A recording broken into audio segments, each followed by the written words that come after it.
Good morning, students. Today we will discuss the next topic from the first chapter, that is oblique notional growth of modern industry. Under the British Raj, modern industry saw only a bleak growth. You should know about the bleak word now. Bleak growth means that is uh, not satisfied you can say, that is Hindi में आप इसको अस्पष्ट भी बोल सकते हैं कि जिसकी कोई होप ना हो, there is no hope, notional.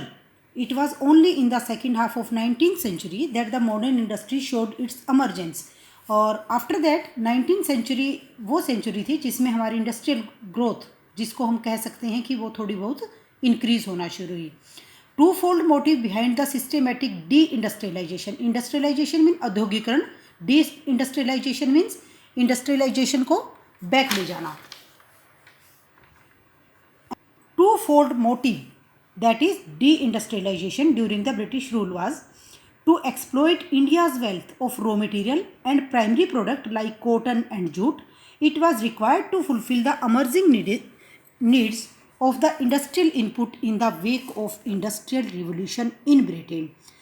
Means one fold is Britain के अंदर जो इंडस्ट्रियल रिवोल्यूशन ब्रिटिशर जो लाना चाहते थे वो इंडिया के जो एक्सप्लॉइट करना चाहते थे वो resources, that is raw material mainly cotton and jute, and this requirement can be fulfilled by the Indian cotton and the jute. Second is to exploit the India as a potential market for the industrial product of Britain.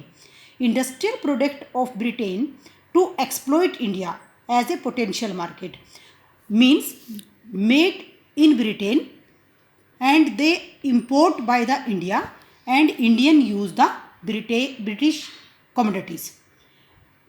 Raw material goes to the British industries and made, that is comes to the India. The two motive, you can say twin motive, resulted in twin consequences. When there are twofold, that their consequences will also, and the destruction of handicraft in India. When raw material goes to Britain, our small scale and cottage industry, these were doomed, totally destroyed by the Britishers, and impetus to the process of industrialization in Britain, and totally industrialization that was happened in India goes to the Britain. And these observation needs to be noted in this regard. You can see the consequences by these observations. Some industries were established by the private entrepreneurs. These included iron and steel industry. Main Tata Iron and Steel Company, it was founded in 1907. Sugar, cement and paper industries. These were established in the wake of worldwide scarcity of industrial good because of World War First and Second. And the state participation in the process of modern industrialization, this was limited.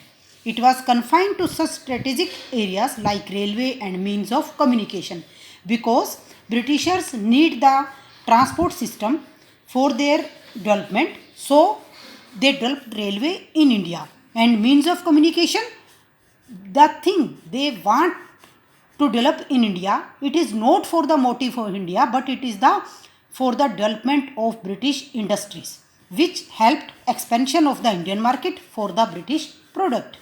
There was no capital goods industry worth the name. Capital goods industry produces goods like machines and industrial plant which are used for the further industrialization. In absence of these industries, industrialization in India remained lopsided, means it remains stagnant. There was no improvement, there was no growth in the industrial sector in the Indian economy.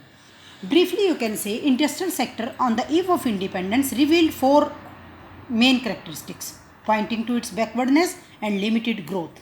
Handicraft industry, it was systematically destroyed by the British government. It was largely owing to the discriminatory भेदभावपूर्ण नीति इसको बोला जाता है हिंदी में, tariff policy of the British governments. Heavy taxes on the Indian product and less taxes on the Britain goods.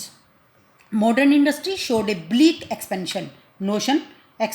It was by the large restricted to the expansion of railway. Helped expansion of the Indian market for the British products. Third one is capital goods industry, which is the core element of the industrial growth. For the industrial development, for the industrial growth of economy, capital goods like machine, tractors, you can say the basic industrial infrastructure, it is compulsory. It was almost non-existent. It was non-existence means there is no production of such type of commodities in India at that time. While the traditional Indian industry, handicraft decaying, modern industry remained in an infant stage.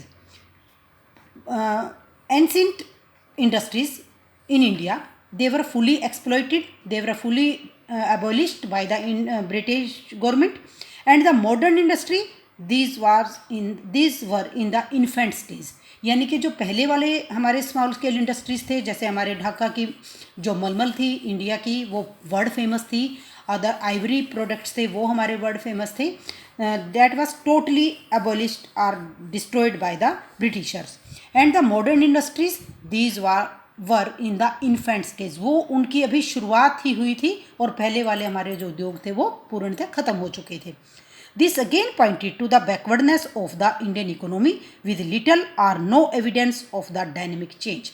और इसी वजह से ये माना जाता है कि at the time of independence हमारा जो इंडस्ट्रियल सेक्टर था that was in A infant stage, एक शुरुआती दौर पर था, उसमें किसी भी तरह की प्रोग्रेस नहीं थी, स्टैटिक इकोनॉमी हमारी इंडस्ट्रियल सेक्टर की.